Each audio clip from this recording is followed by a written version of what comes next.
Jacob Seelman.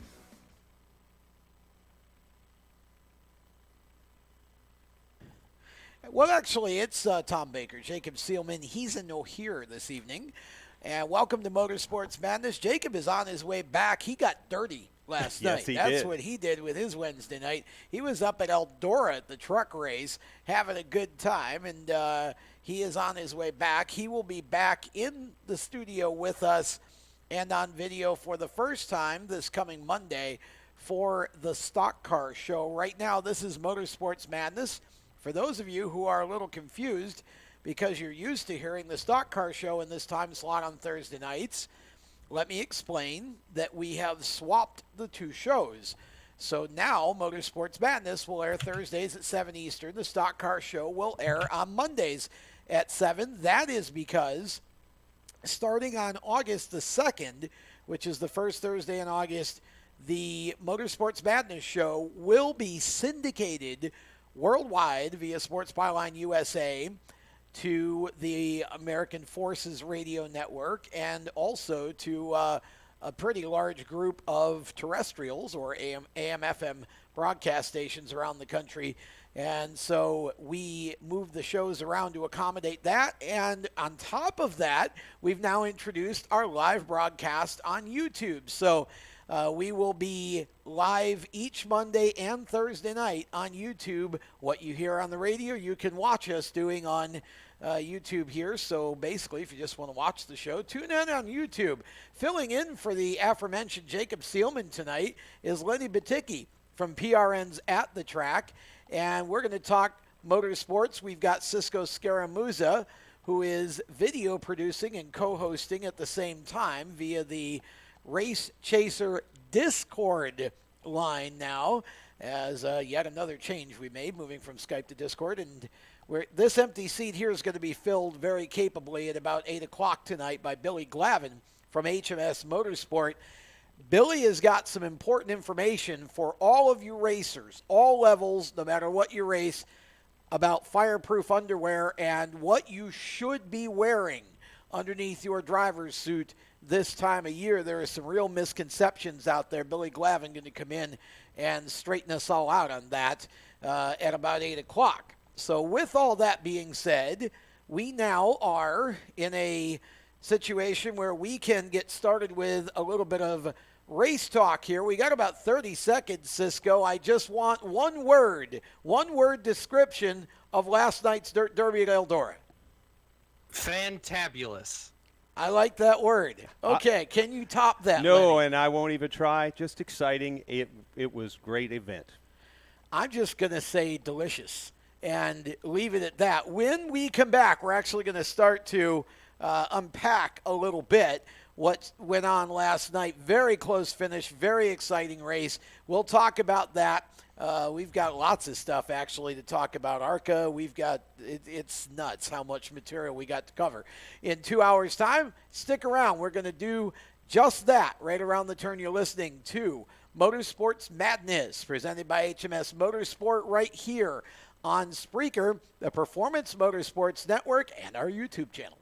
You own a performance car and you know how to drive, but you want to learn real performance driving. Well, Bunky, get that car off the street and onto the track. Summit Point Motorsports Park, the Mid-Atlantic's premier road racing facility, located just over an hour from D.C. in nearby Summit Point, West Virginia, is the place to go. And you'll find that Friday at the Track is going to give you what you need. For less than a monthly car payment, you can attend this regularly scheduled one-day instructional event in your street car on one of Summit Point's 3 world-class road racing circuits. You'll receive classroom instruction, skid pad instruction in their cars, including front and rear skid control, and 4 20-minute in-your-car instructional sessions from a professional instructor. Have fun, go fast, and really learn how to drive. Call 304-725-8444 for class schedules and details. That's 304-725-8444. Friday at the Track at Summit Point Motorsports Park.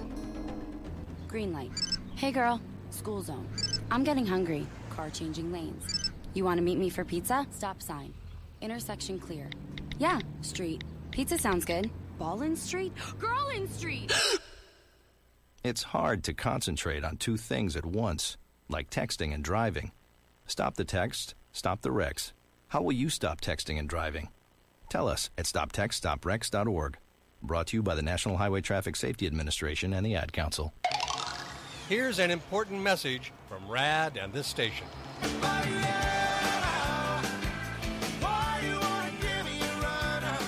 Hi, this is Bob Sheehan from Blues Traveler for RAD, recording artists against drunk driving. I like to party just as much as the next guy, maybe even more. But the one thing I won't do after I've had a few is get in the car and drive. Don't blow it. Always choose a designated driver. Remember, music lives, and so should you. Automotive technicians and auto service trainees, how would you like to work at the beach and perform for one of the best car care centers in the nation? Louis Meineke is now looking for skilled automotive technicians to join their award-winning team. If you're a gearhead that knows his or her stuff, or a young up-and-comer that has the motivation and drive to succeed, then you need to make this call today. 302-827-2054. Louis Meineke Car Care Center, located in beautiful Lewis, Delaware, offers a highly competitive compensation plan, great benefits, a flexible schedule, and did we mention that you're going to be working at the beach? Plus, there's a signing bonus for the right candidates. Technicians must be ASE certified and have a minimum of 6 years experience. Beginners advance at your own pace in one of several entry-level positions. But whatever you do, don't wait. These jobs will go fast. Call Tim at 302-827-2054. That's 302-827-2054. Louis Meineke Car Care Center. Rev up your career. I'm Kaz Gralla, and you're listening to Race Talk on the Performance Motorsports Network. Welcome back to Motorsports Madness here on the Performance Motorsports Network, Spreaker, and now live on the Race Chaser Media YouTube channel. It's actually listed as Race Chaser Online, but either way, we'll get you there. And we are talking motorsports here for the next couple of hours or so. Glad you could join us. We had an amazing event last night that took place. As far as I'm concerned, this was as good of a dirt derby as we could have asked for at Eldora, Lenny. I just thought the race from start to finish, you had Ben Rhodes take off in the beginning, looked like maybe he was going to run away with the thing, win his second race in a row, win a race on dirt, and then his night went south. You had Stuart Friesen looking like a winner, and then he had some issues. Matt Crafton, I mean, you just had so many guys that looked like they were going to take off. Logan Seavey, but at the end, it was a pair of Thor Sport cars dicing it out on the last lap. Chase Briscoe doing a one-off in the 27 truck, who is a dirt guy by trade, and Grant Enfinger in the 98 truck, who I don't think anybody had on their radar, just put on a thriller in the last couple laps and came across the line side by side. It was everything you could have asked for, was it not? It was. I was really impressed with Enfinger.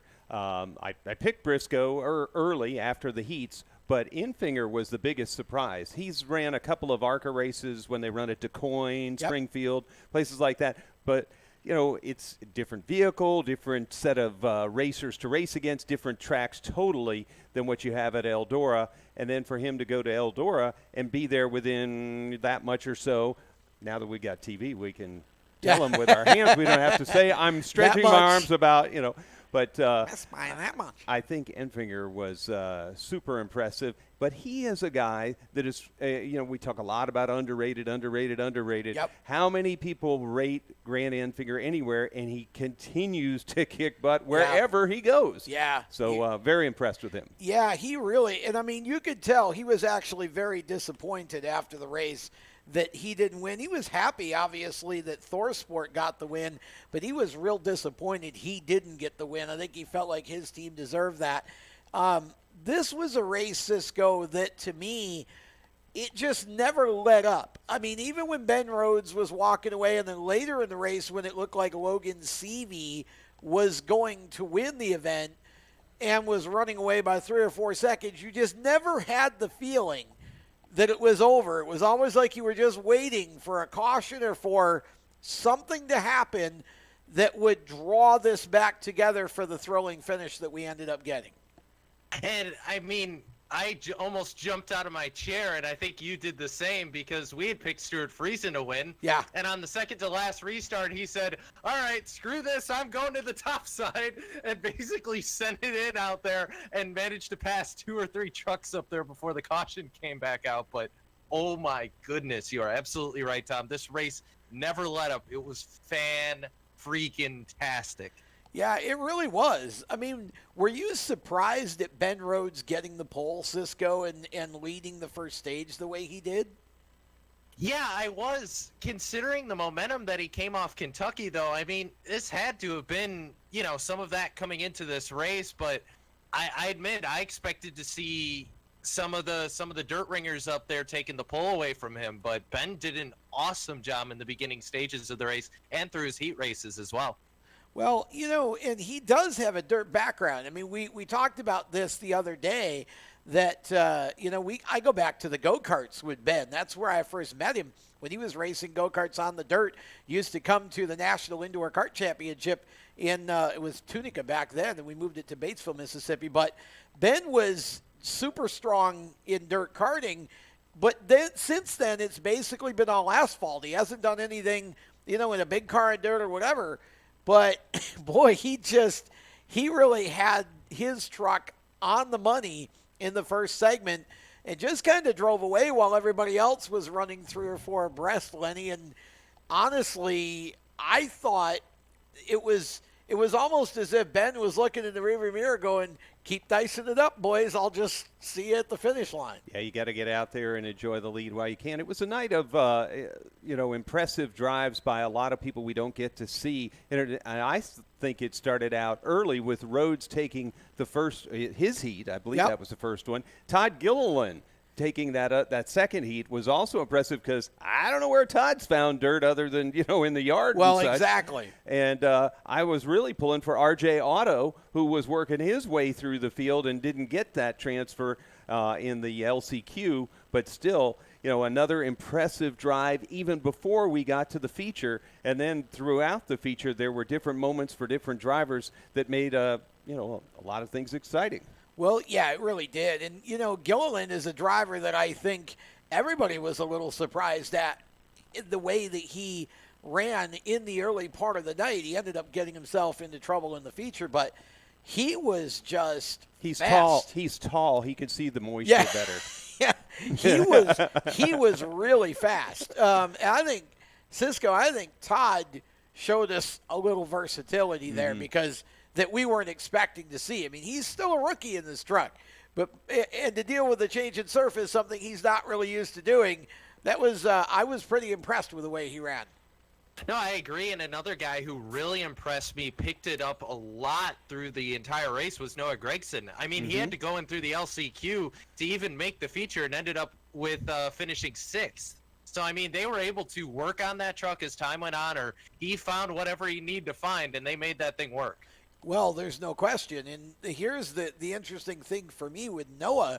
He almost didn't transfer. I mean, he had to win the LCQ in order to do that, and even that wasn't a sure thing. I was a little bit surprised, honestly, Lenny, that he did not transfer, or almost didn't transfer, I should say. Yeah, Noah is one of those odd things where you start to forget him or start to write him off, and then he wins something. He is a very, very talented driver who's just kind of going through the ups and downs. Gilliland continues to rise, and remember, probably next year we'll have Harrison Burton out there with him. So that's going to be something to see as he gets to the Dirt Derby for next year. But I don't want to lose sight that Chase Briscoe was so strong in his heat, and then throughout the race, and part of the factors, I was trying to describe it to someone else, he grew up at Eldora. He grew up going to dirt races there and such, and he was able to read that track and read the circumstances and have it all fall his way as well. But really, he was very much in a comfort zone, more so than definitely Grant Enfinger and even Friesen, who's done well there before. I think Briscoe knew what was going to happen before it happened. His predictability, or the track's predictability to him, was much easier for him to figure out.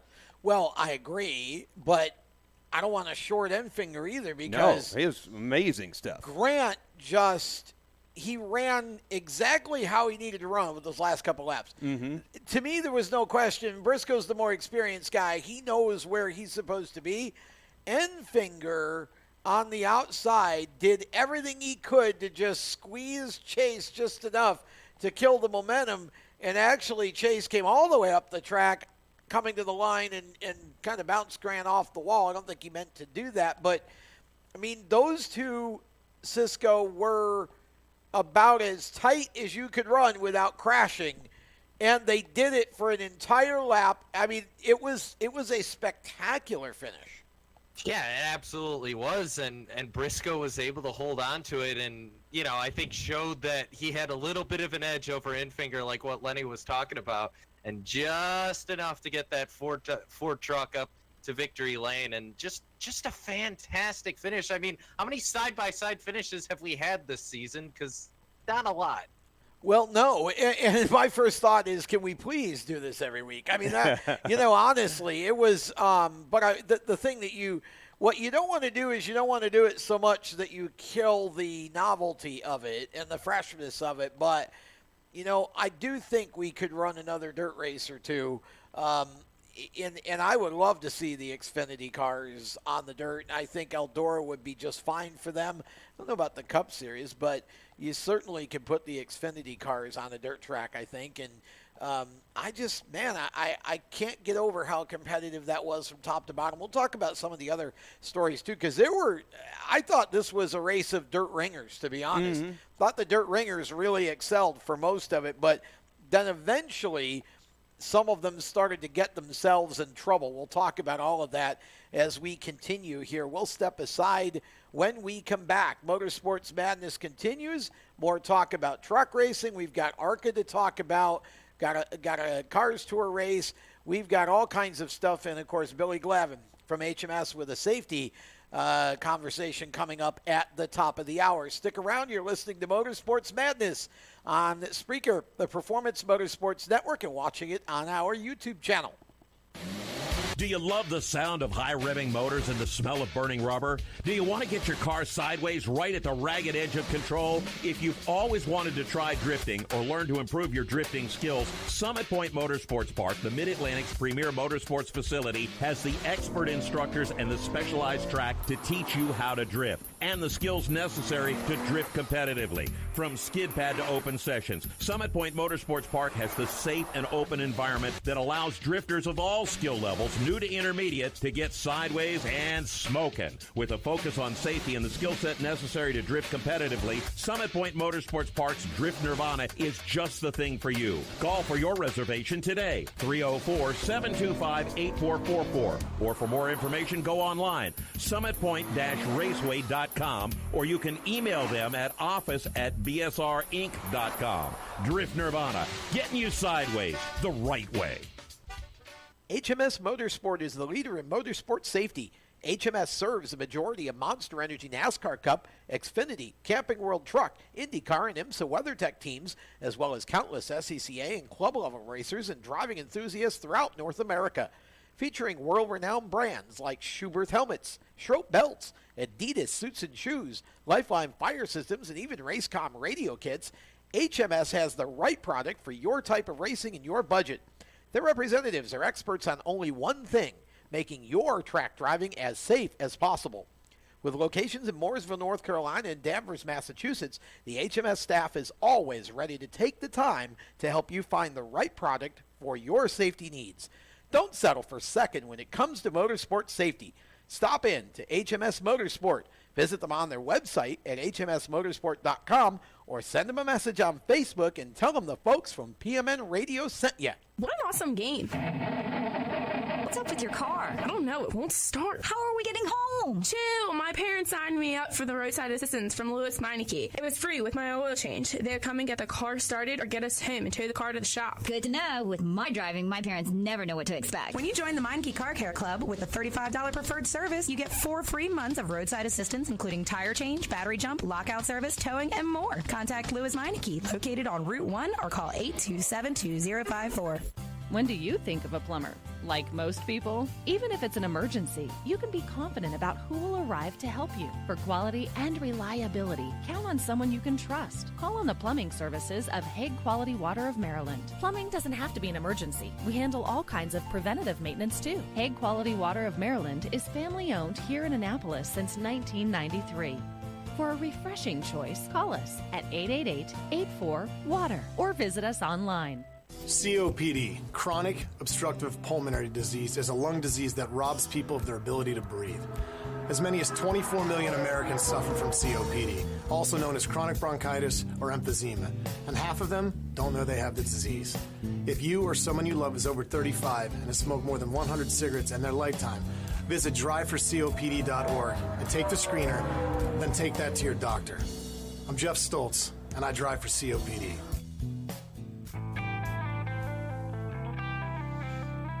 Hi, I'm Chase Cabrey, and you're listening to Race Talk on the Performance Motorsports Network. Now, back to the show.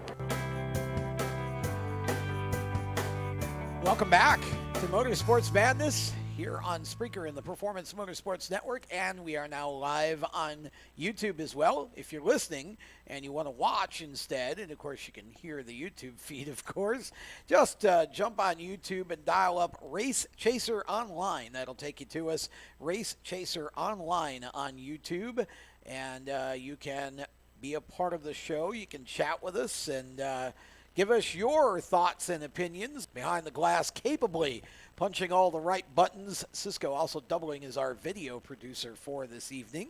So we're talking trucks, and you know what, Lenny, you start looking at the field that started the feature. You look at guys like Tyler Dipple, for example, who put on such a good performance, ended up in a couple of crashes, but Tyler at one point was up into the top 10 and really thought he was going to challenge, at least for a top 5 spot, Austin Self, another driver that was having a nice race, and ended up in a crash late that hurt his chances. But, you know, we had some of the dirt ringers. Chris Windham was another one that really did a great job, I thought, last night in the trucks. I did. I thought as well. And the ARCA point leader, Sheldon Creed. Creed races dirt as well, but he's got a dirt background in flying over trucks. Yeah. You know, and doing it out there in the West. So has at least a feel for what it feels like to have the thing kind of shimmy shake and not be that bad when it's doing it. It's okay. Sheldon had this is 2 years in a row that Sheldon, he was really fast in qualifying, Cisco, but then once he got in the race, he just very quickly kind of faded and really was never a factor. Yeah, it's odd considering, you know, his background and his familiarity with, you know, this horsepower level. But I've said it before, the trucks on dirt are unlike basically any car that goes on dirt right now, because you think it's nothing like a late model. It's nothing like a sprint car. It's nothing like, I'd say the closest thing is maybe like a Hornet, but a whole lot bigger, maybe. yeah. That's a great comparison.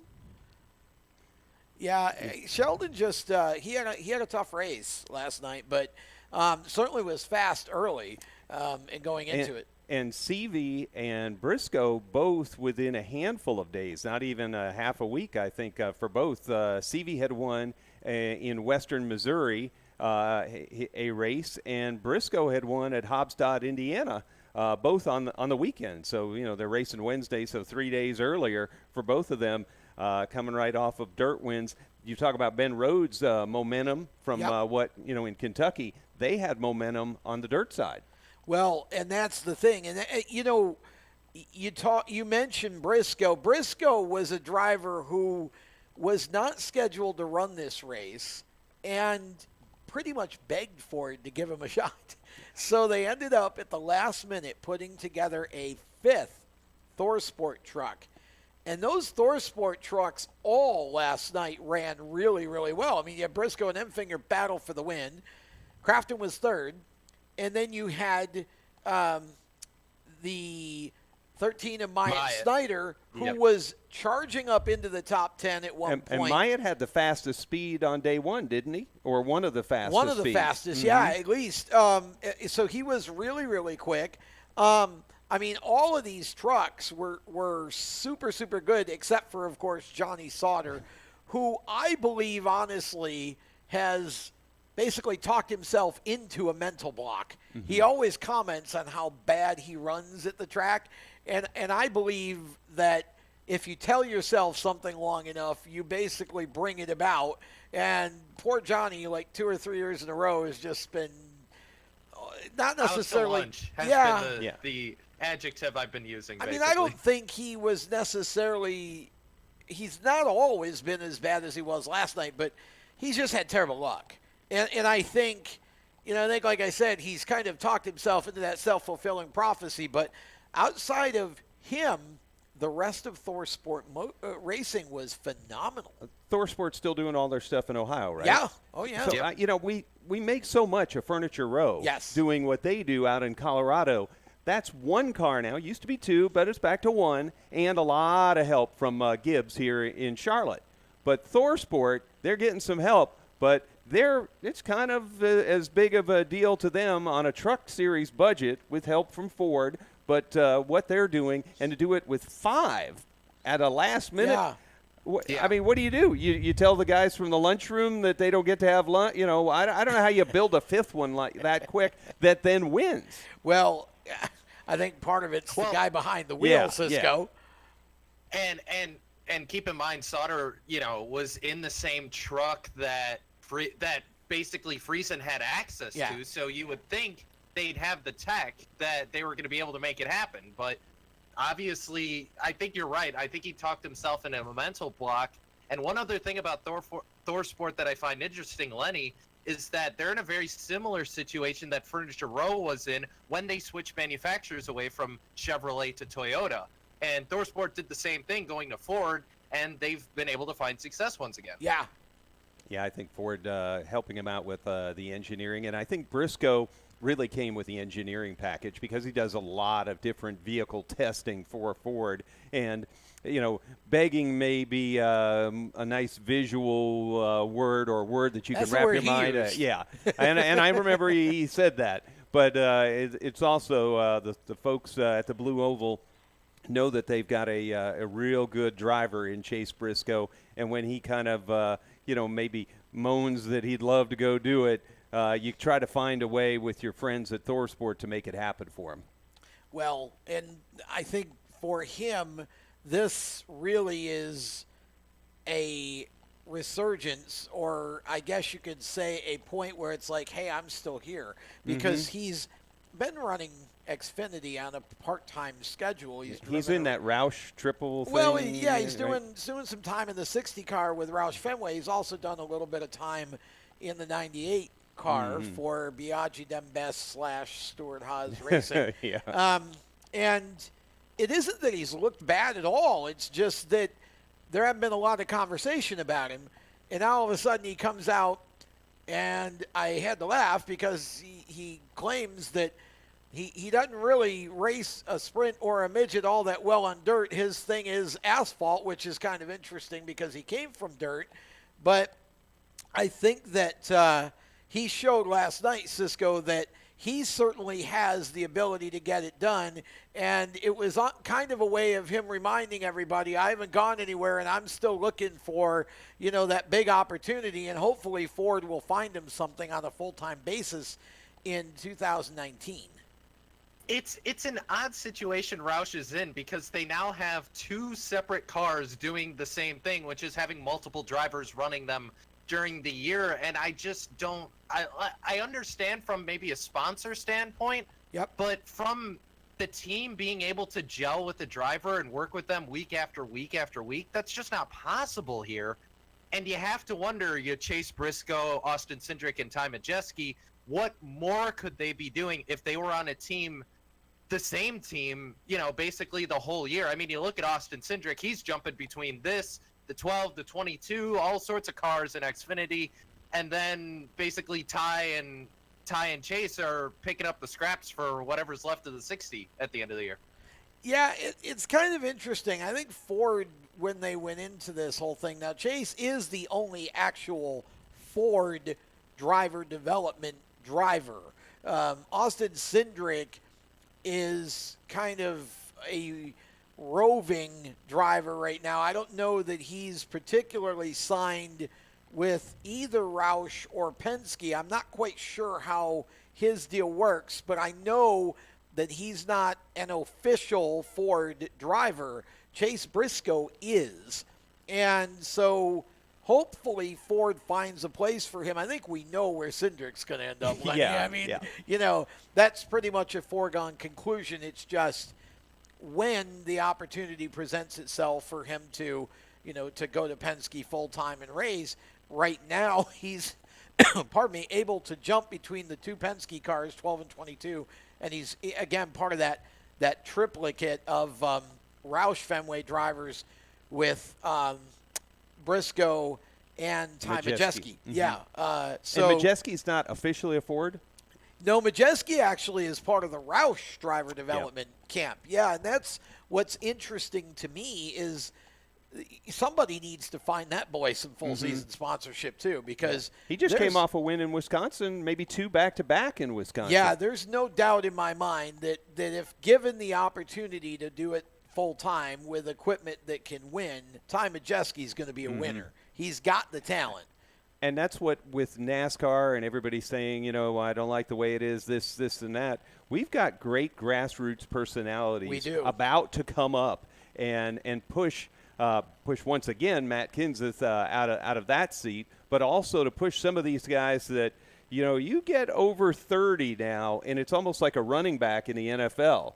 You know, how much more are your legs going to go in our mind? Because where's that curve now for some of these drivers that have, you know, from, say, 24 to 30, had great success, great wealth. Now, you know, I don't really need to do this as much, and maybe I don't want to. And some of these young guns are right there pushing them out. You got Cole Custer in the Ford camp ready to go more Cup at some point, too. Yeah, and again, we know where he's going. Eventually, he's going to be a Stewart Haas racer. I think some of the seed change that we're going to see is in the program, because you'll be looking at the different young guns that are now in these cars, and I think it's great because I loved watching Majeski at the Snowball and the Snowflake, you know, seeing Cindric from bandos all the way through Rallycross and the things that he's done. I think they're going to bring a lot of good things to racing from all different forms. Oh, I agree, 100%. Yeah. With that, we'll step aside. More truck conversation as we start to look through the finishing order. Just around the turn, we've got ARCA conversation still to have, Cars Tour, and we're going to have Billy Glavin joining us here in a little while to talk about some very important driver safety stuff. So stick around. Lots more to come here on Motorsports Madness on Spreaker, the Performance Motorsports Network, and YouTube. Okay, so Sarah, I'm dropping you off at Emily's? Yep. And Josh, you're going to? Soccer, Dad. Soccer practice. Right. Oh, by the way, I just wanted to let you know when I pick you both up, I'll be wearing my short shorts. What? No! Yep, and my dorky dad hat, and I'm going to do my dad dance for all your friends. They'll love it! Seriously? Why? Because I like my short shorts. Of course, I could be talked out of it if you guys would just buckle up your seatbelts without giving me a hard time. It's important to get your kids to buckle up for safety, no matter what it takes. And sometimes, all it takes is your parental powers of persuasion. Okay, we're buckling up. See, all buckled. Good choice. I'll just have to do my dad dance at dinner time. What? No! Do what you have to make sure your kids are wearing their seatbelts, even on short drives. Never give up until they buckle up. A message from the National Highway Traffic Safety Administration and the Ad Council. Visit safercar.gov/kidsbuckleup for more information. Parents, your son or daughter has had their license for a while now, but you want to make sure they're prepared for any situation they may face on the road. High school driver's ed doesn't teach them to drive defensively. They need to be prepared for any highway emergency. For less than a month's insurance and a whole lot less, BSR instructors at Summit Point Motorsports Park in nearby Summit Point, West Virginia, will teach your son or daughter how to respond instantly and positively to unexpected situations on the road. BSR's specialized accident avoidance training teaches swerve to avoid maneuvers at highway speed, ocular driving, which focuses driving attention on ways to avoid accidents, vehicle dynamics and feedback, skid control and skid recovery, threshold braking on straights and progressive braking on curves, and off-road recovery techniques. This is stuff driver's ed simply doesn't teach. So call BSR today, 304-725-8444. Give your kid the skill set needed to drive safely and responsibly on the highway. That's 304-725-8444. This is a test to find out if you know it all when it comes to children. Name one of the leading killers of U.S. children age 1 to 13. What's the best way to protect children in a car crash? At what age and size should a child start using a booster seat? Don't assume you know it all when it comes to car seats for your child. Go to safercar.gov/the-right-seat and know for sure. Brought to you by the National Highway Traffic Safety Administration and the Ad Council. Hi, I'm Noah Grayson, and you're listening to Motorsports Madness on PMN, the Performance Motorsports Network. Welcome back to Motorsports Madness here on the, Spreaker, the Performance, I just botched the order there. Spreaker, the Performance Motorsports Network, and now on YouTube. Just more to say all the time. We are just spreading this show out all over the place. Pretty soon we'll be on every Facebook post, we'll just be all over the place. Hey, isn't Jacob Seelman supposed to be here? Well, Jacob is supposed to be here. The problem is Jacob went to Eldora last night. Oh. He didn't bother to take us with him. Nope. He just split and went to Eldora and had himself a good old time, but now he's got to make his way back. And, he wanted to fly back, and we offered that. But, then he wanted first class, and he wanted unlimited drinks, and you know how that goes. So, we just didn't have enough in the budget this month. So he's riding back in a motorhome, I believe. And he'll be back sitting in this seat or one of these chairs on Monday. By the way, we've got some folks in the chat now to say hi to. We see Brett Guzik out there, and we see Hunter Wofford out there, so Ricky Harden as well. So hi to all of you, and let's see, what do we got here? Well, we got Brett, Roush Cars and Xfinity is sad.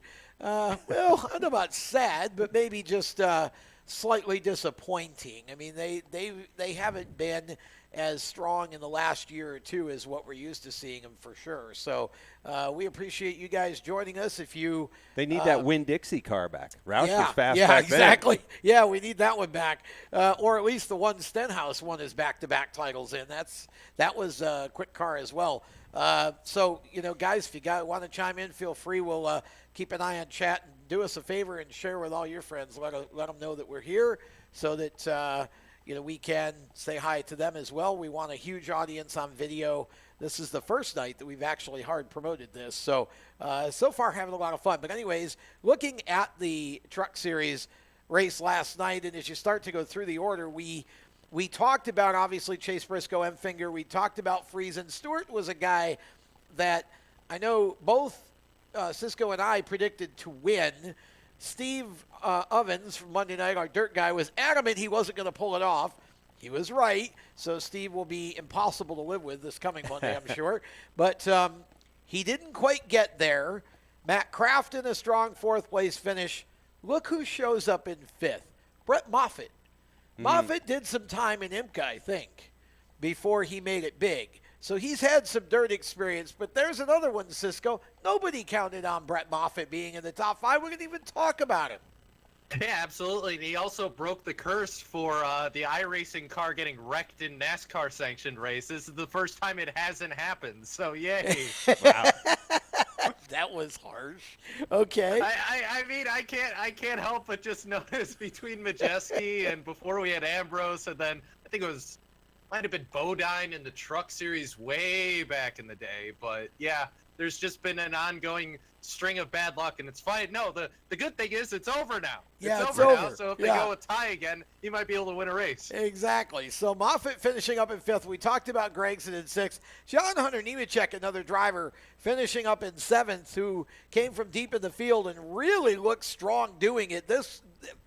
Boy, old John Hunter, Lenny, it's like the kid he's like a rubber band. He's flexible. You take him out of one car, you put him in another, take him off asphalt, put him on dirt, short track, intermediate, big track. He doesn't care. He just runs good. Runs good, speaks well for sponsors. I hope this Ganassi thing ends up working out for him. I think it will. Was, he is a very, very quality individual, and it'll be neat to see him continue. But that truck had like just the contingency decals on it. Some diner joint from down the street gave him a meal or something. They had a decal on. But, it was neat to see how, he could get bounced around and come back up. You speak about Brett Moffitt, and right before we went on, Marshalltown, Iowa had a tornado go through. So if anybody out there, our hearts go out to you, whatever's happening out there. That is certainly a racy place, and, folks, in need right now. Marshalltown, Iowa. To all the folks in that area, we send our prayers. That's not good. Big IMCA, at race there. Sure is. And, boy, when they race IMCA in that part of the country, man. They are serious, man. They are not fooling around. That is IMCA country out there. Ricky Harden saying in our chat, Todd Bodine, the first driver to run the sponsorship of iRacing, says he wrecked it a couple of times. Okay, well, Todd was known to have a few of those, but he was one of the better Truck Series racers of his time for sure. So thanks for that information, Ricky. John Hunter Nemechek 7th. Logan Seavey ends up 8th. We talked about him a little bit earlier. Seavey's, he gets in the truck with no experience. Right. He'd never even seen Eldora, no experience in the truck, never driven it. Just jumps in, and all he does is go out and darn near win the thing. Yeah, I mean, all of what he did was amazing. Where he ended up finishing will just be a footnote. This is somebody that is on the rise. The Keith Kuntz camp has him for Chili Bowl and other events. Like I said, he just came off winning from out in Grain Valley, I believe, Missouri, over the weekend. There, yeah, I think that's where it was. He got a Power Eye win. And he is on the rise, and they're just going to season him up, and we'll see him in the future. Yep, national midget champion, and a young man who also came off some pretty serious surgery a couple of years ago, too. Heart surgery, yeah, and he's made it all the way back. And again, he's just good in anything he gets in. Justin Haley finished 9th. I honestly expected a little more out of Justin. Yeah, he was a dark horse for me. Yeah. He's run well in the modifieds. He and Crafton go out and run in them and do very well. Yeah. So I thought he would do better. And Nick Hoffman finishing in 10th. You and I know Nick very well. Very Lenny well. From Millbridge, of course, and another driver who's hell on wheels in a dirt modified, but just, again, a little bit different trying to get into a truck. Trying to get into a truck, but he was in a good truck. The Mittler trucks are always good there. He had Kyle Strickler as a teammate. I don't know whether that two-truck effort. Nick ended up, for some reason, running one of the trucks out of the Kopp stable, DJ Kopp stable. So he went over there to get.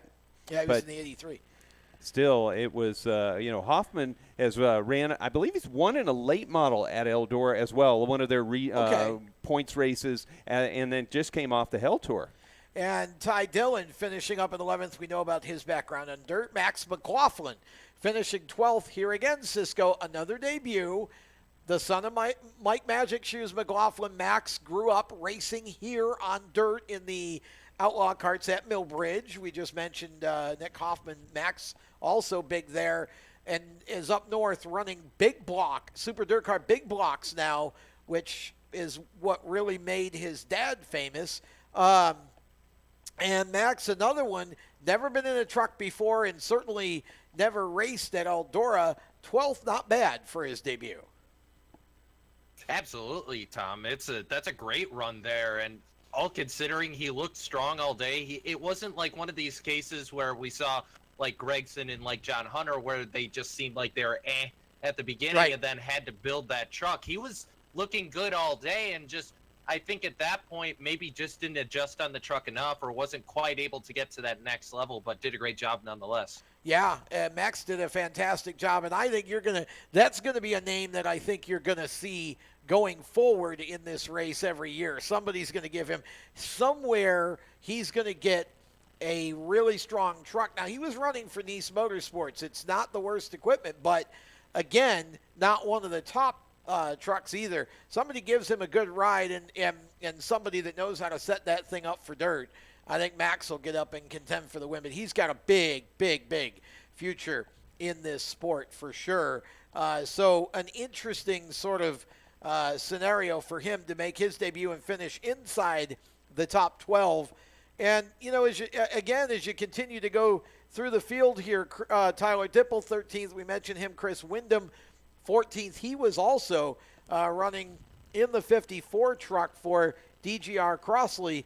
DGR thought they had a couple of strong ringers, and they did. Both Tyler Dipple and Chris Windham are well dirt experienced, but again, not just so easy to come in here and run with the guys that are used to doing this in the truck. No, and Windham had ran with Mittler there before. Yeah, and that's right, he did. I thought he would have been top 10, but look at the guys in the top 10. That, to me, that you talked about ringers and such. Yeah. To me, what it was just a really good look-see through the eyes of the top 3 tiers, looking through at a broad spectrum of grassroots racers, whether it's the USAC series, the Power Eye series, the Super Dirt Car series, people getting to see what we get to see an awful lot of within what we do regularly. Well, yeah, I mean, Briscoe, you could consider him a ringer, but he's run a lot of asphalt lately, so you had him winning.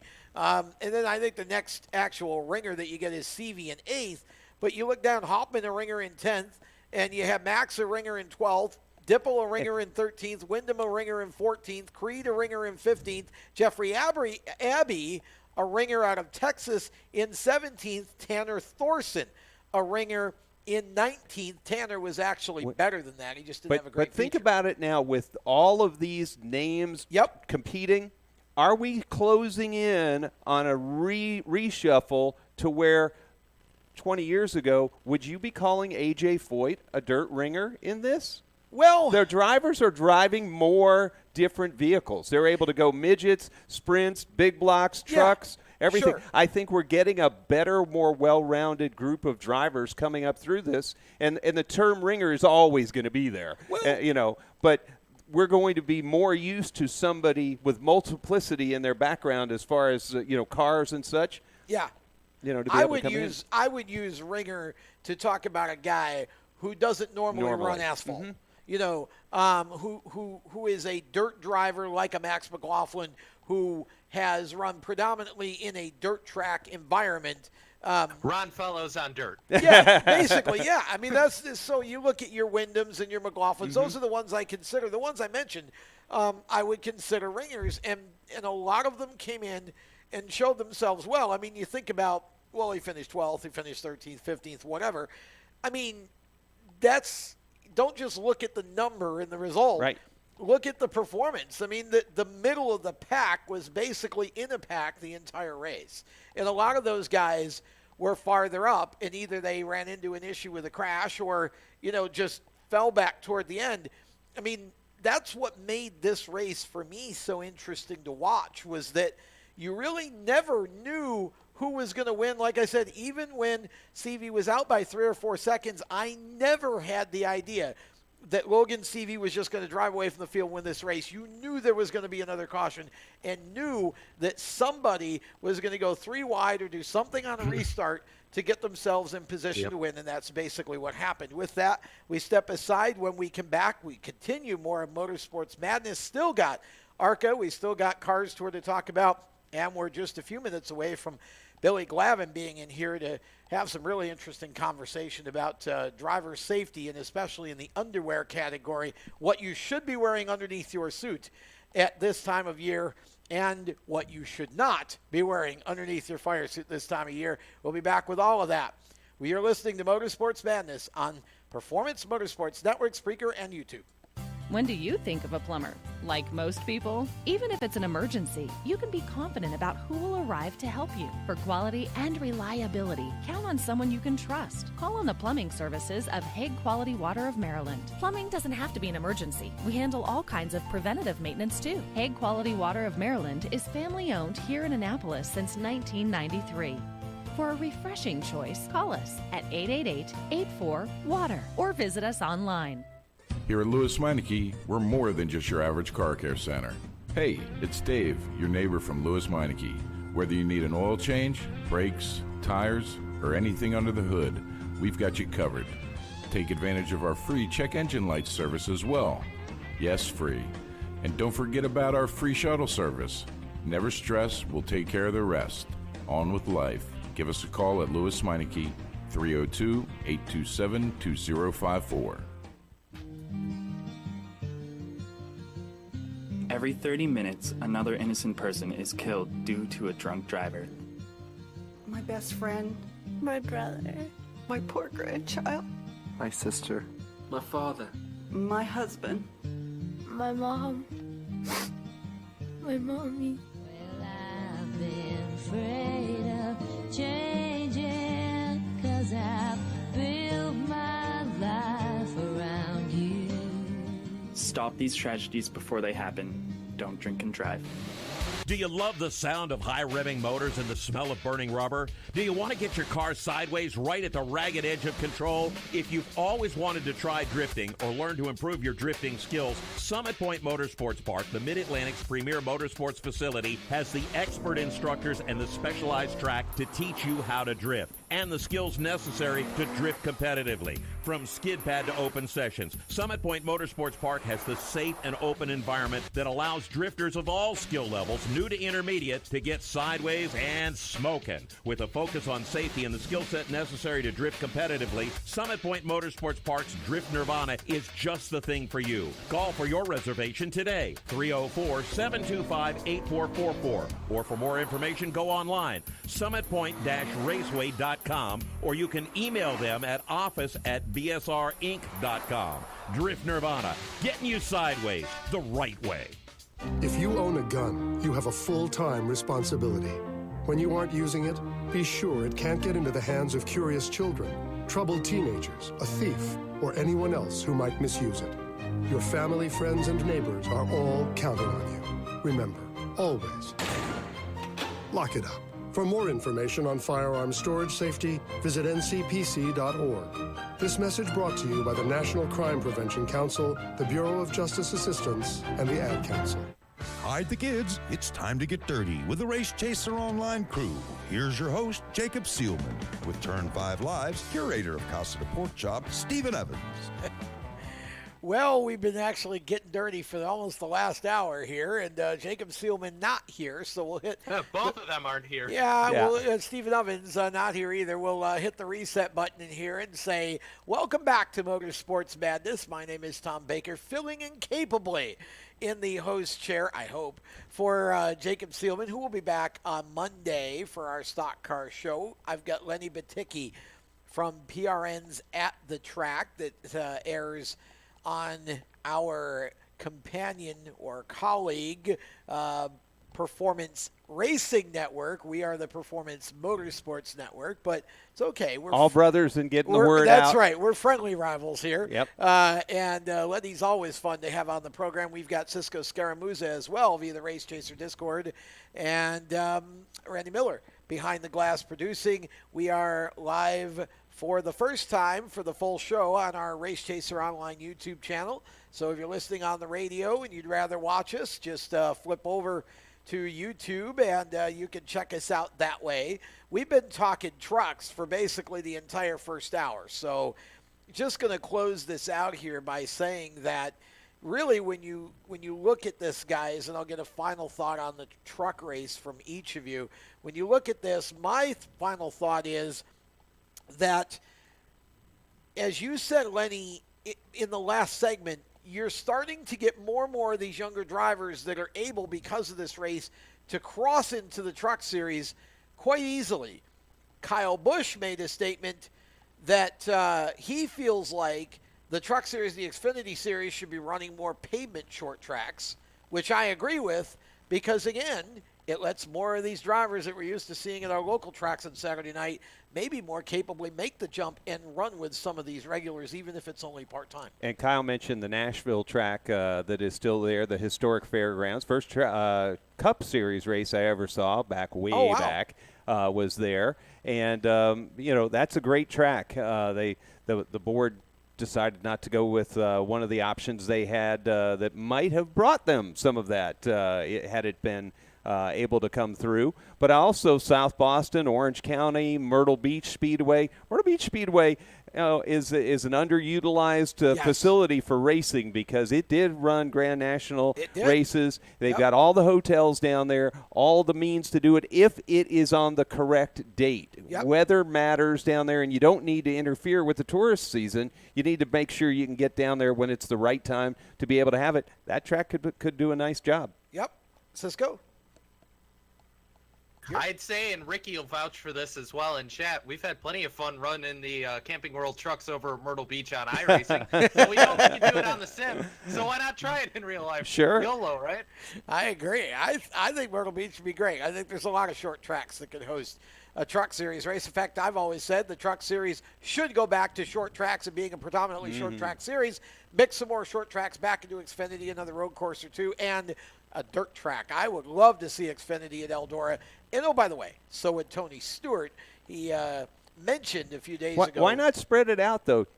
Those guys over in Knoxville, Iowa, have a beautiful facility as well, and there's one not far from here either. Well, and you've got enough series to make it go, and the West Series going to run at the Bull Ring. Yeah, we'll actually talk a little bit about what I think they ought to do with some of this dirt track stuff. Yeah, we'll talk about that on the other side here. You're listening to Motorsports Madness on Spreaker, the Performance Motorsports Network, and YouTube.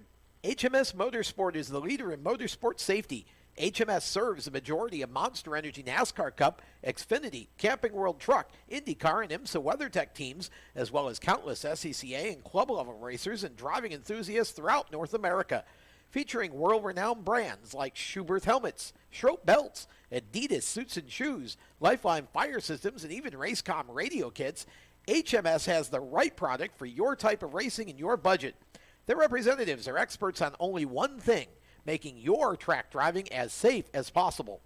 With locations in Mooresville, North Carolina, and Danvers, Massachusetts, the HMS staff is always ready to take the time to help you find the right product for your safety needs. Don't settle for second when it comes to motorsport safety. Stop in to HMS Motorsport. Visit them on their website at hmsmotorsport.com or send them a message on Facebook and tell them the folks from PMN Radio sent you. I'm an HRA Pro Stock Racer, Tanner Gray, and you're listening to the Performance Motorsports Network, the voice of motorsports.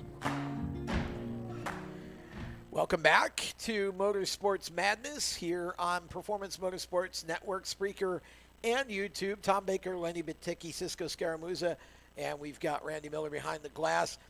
Okay, so here's my thought on the whole dirt track issue in NASCAR. We've already got a truck race at Eldora.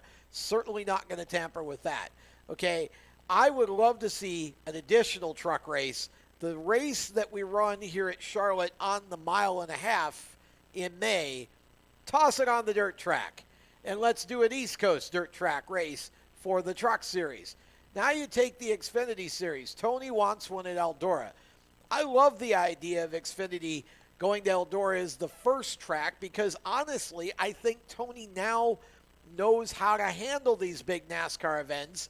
Get the Xfinity Series at Eldora once or twice, not in the same year, just once or twice.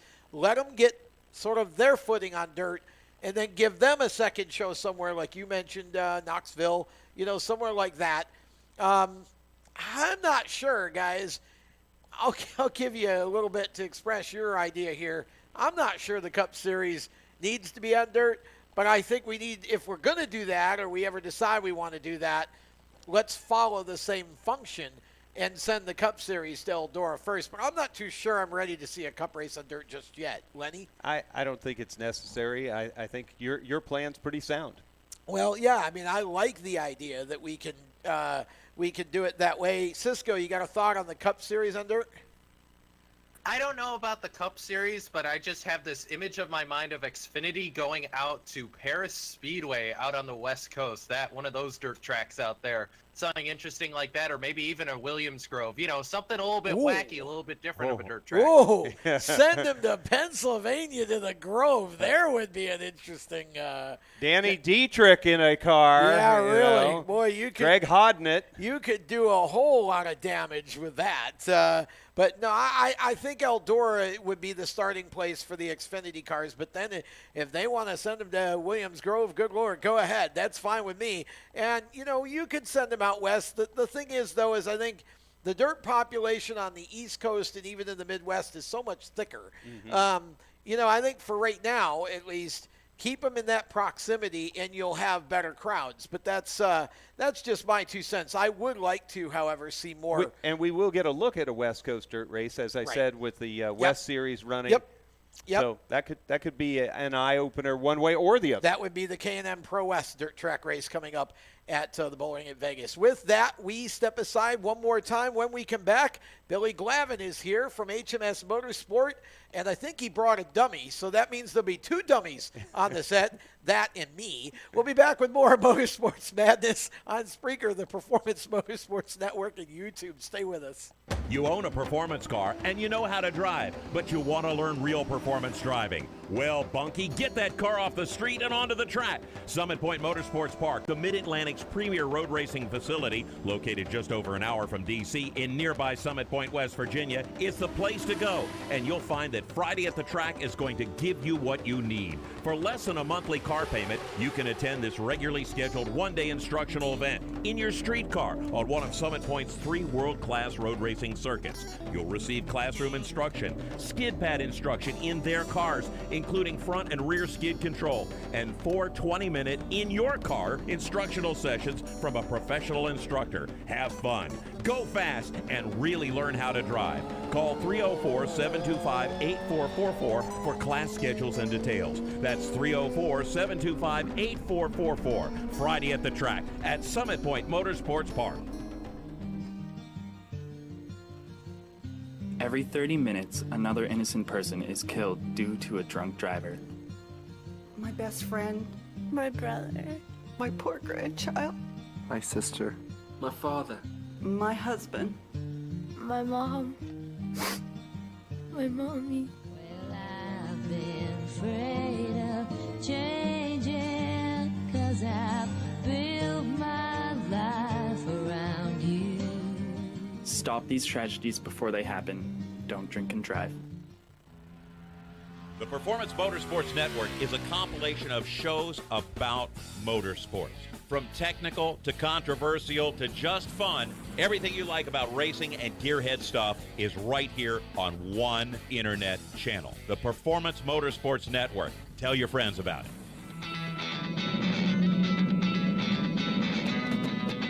Hi, I'm Reed Sorensen. Racing has been a part of me and my family for as long as I can remember. I had to make tough choices early on to get to the top.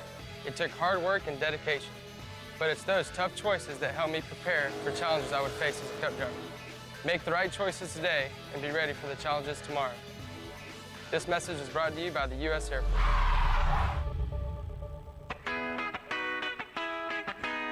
Hi, I'm Matt Tift, and you're listening to Race Talk on the Performance Motorsports Network.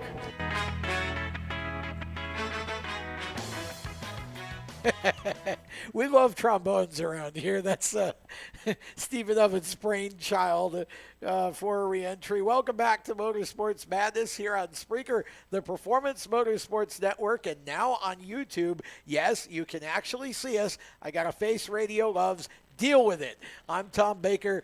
As you can see, Lenny Baticki has escaped the asylum. He's still in the building. He just took a little bit of a break. We've brought in Billy Glavin, who's a little taller than Lenny, and Billy's brought some things. He's got props, and since he's got props, we're going to let him talk. Billy is from HMS Motorsport, the leaders in motorsport safety. You can find them on the web at hmsmotorsport.com. They are a big sponsor of ours, very, very solid partner here. We've got racersafetyresource.com almost ready to launch here. That'll be coming a little later this summer with a complete, basically a safety encyclopedia, if you will. But Billy is going to talk tonight about fireproof underwear and not fireproof underwear. Exactly. You and I were talking about this earlier, and you mentioned to me that there were a lot of misconceptions. Drivers, for example, buying a cool shirt thinking, well, it will keep me cool. Sure. The problem is it's going to be of absolutely no use to you in a fire. Talk a little bit about safety and underwear and how to keep cool safely. Yeah, so one of the rules we follow is if you're going to wear anything under your fire suit, it has to be Nomex. And if it's not Nomex, don't wear it. So if you have a two-piece suit, three-piece suit, all the way up to the 16-layer suits that the the top fuel guys run, doesn't matter how many layers the suit is, anything underneath it needs to be either Nomex or naked. If you wear cotton, the problem with cotton is it holds your sweat close to the skin. So if you were to get in a fire, you wouldn't burn from the fire, but the sweat, your perspiration would actually boil, and you would get a steam burn. Is that actually what happens? Yeah, you'll get a steam burn just as bad as if you weren't wearing a fire suit. You might not get burned, but you'll get a steam burn. They'll basically cook you inside. Yeah, not very comfortable. So cotton boxers, big no-no. Cotton T-shirts, you see that a lot under, the guys wear their sponsor T-shirts, just a plain cotton T-shirt. That's going to be very painful. One of the worst things we see under a lot of fire suits is your polyester Under Armour type compression shirts. You see a lot of guys in the summer months, especially short sleeve shirts like they would wear under their football pads or something like that. The problem with that material is that material melts. Ooh. So the fire suit, again, the fire suit can protect you against the flames of the fire, but it can't stop the heat. And so the heat will actually melt that shirt to your skin. And then they will be spending a significant amount of time and a significant amount of your pain peeling that shirt back off of you. Or good. Boxers, we see that a lot. People wear the compression short boxers under their suit. And again, it's going to melt. It's not going to be pretty. So rule of thumb, if it's not Nomex, don't wear it. Okay. Just go naked. But you're better off going naked than you are wearing any of those materials. If you're going to buy underwear, which we recommend, you can buy pants, shirt, socks, balaclava, or head sock, whatever you want to call it. There are companies out there that make Nomex boxers as well. So if you don't want to wear the full pants, at least get the Nomex boxers so you're not fully naked under there. But it should be all layers of Nomex underneath your suit, and it should all be rated stuff. So there is a SFI rating for fire stuff. It's SFI Spec 3.3. Okay. And there's an FIA equivalent of it. Can you explain for those who may not understand what that is? What is the SFI rating? What does that mean? So SFI Foundation sets that standard. So they do the testing. It's a certain amount of heat. So they have a torch. It's a standard test that they put a instrumented cell underneath the garment, and they expose it to a flame for X amount of time. Okay. And certain amount of energy cannot go through the garment to the test cell, if you will. So that's just a measure of protection. So if you have an SFI approved garment, then the stitching is fireproof, the material is fiberproof, the manufacturer has submitted it to the SFI Foundation. Okay. So it meets the standard and it's going to protect you. Now, along with the standard, there are some garments out there that are Nomex, but they're not SFI approved. And the reason that that's the case is for example, this cool shirt here that I have has the water tubing in it for a cool box, but it's a long sleeve version. So it is. Maybe if you can get that up on the table so everybody can see it. So it is an SFI approved. We're moving the head and putting the rest of the dummy up there. It is an SFI approved garment. The tubing, the water tubing is on the inside, so it's covered by the Nomex, and then it's a long sleeve.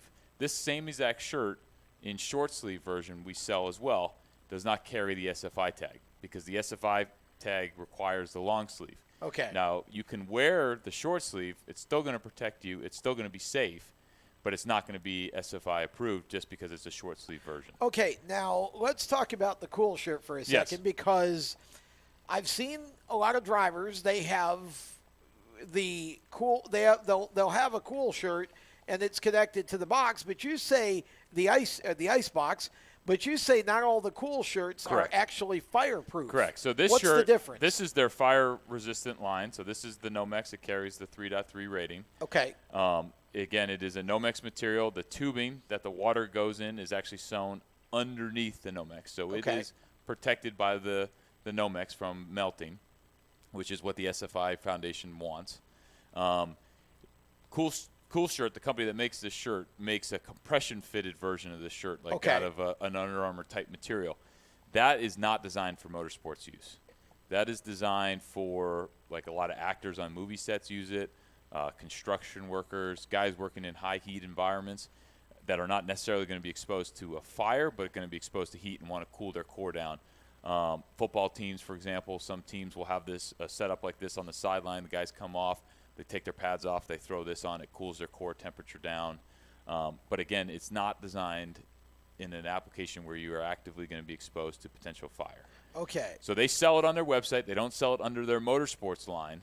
They sell it under a different line. But it does, unfortunately, works with the motorsport hardware. Now, we try our best to educate our customers, and Cool Shirt also tries their best to educate their customers that this is not designed for motorsports. But you still see them out there. And, again, you're going to run into that same problem. Actually, you're going to run into two problems with that shirt. One, the shirt itself is going to melt to you. And two, the water lines most likely are going to puncture because they're going to melt. And now you're going to have water that's going to get heated up. And now you're going to get a steam burn on top of the melted shirt to your skin. So you got two problems when you run a shirt like that. Now, you also mentioned to me earlier about a type of shirt that I wasn't familiar with, but it has some sort of something inside it that you said could explode in a Oh, so there's other forms of cooling that we see. In the summer months, we're in the the heat of the summer right now, and everyone in a race car, whether it's a late model or a dirt car, everyone's fighting the heat. Yeah. I mean, everyone's trying to find a way to beat the heat. And there are some products out there, again, designed for construction workers or welders or whoever, that is, it's like an ice chest. It's a vest that you put in your freezer, and you put it on, and it gives you cooling for, 30 minutes, 40 minutes.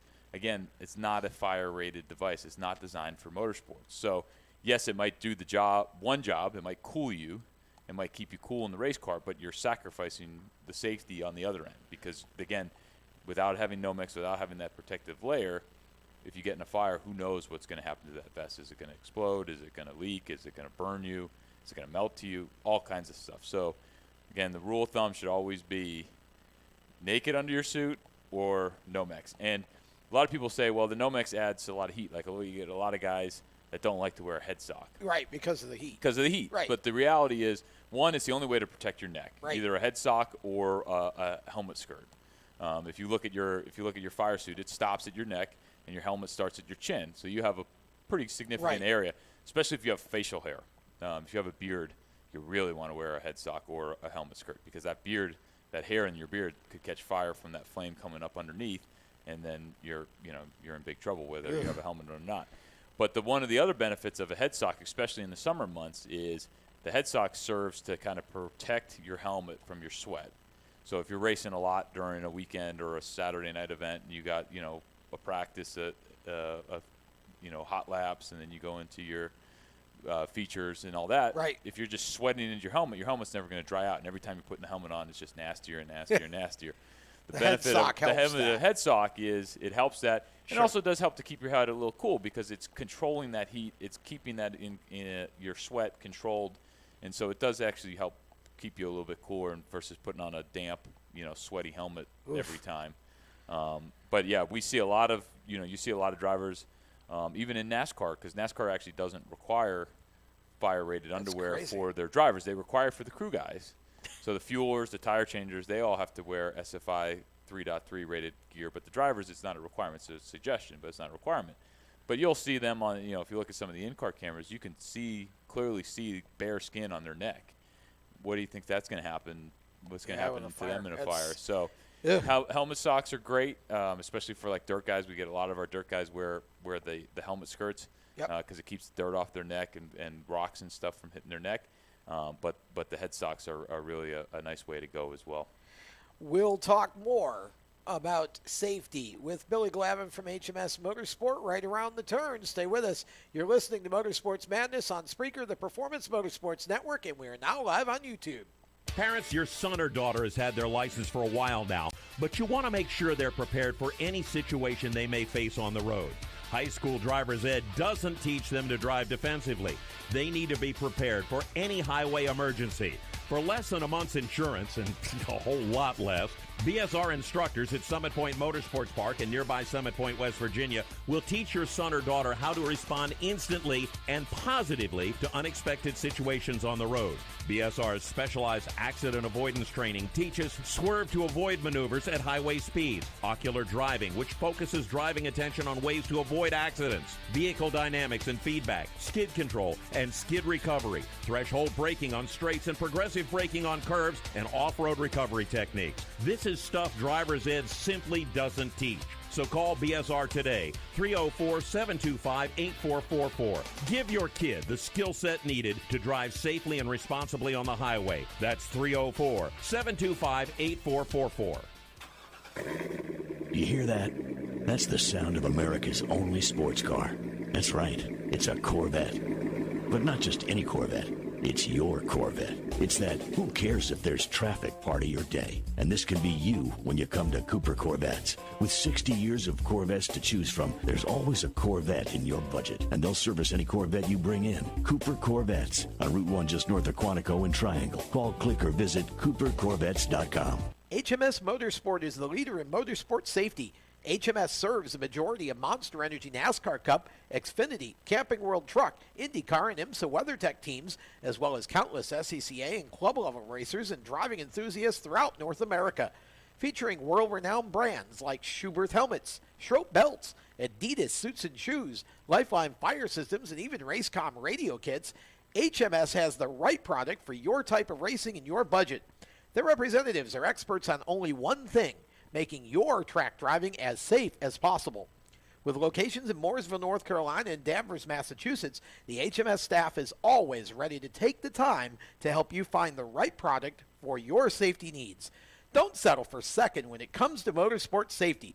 Stop in to HMS Motorsport.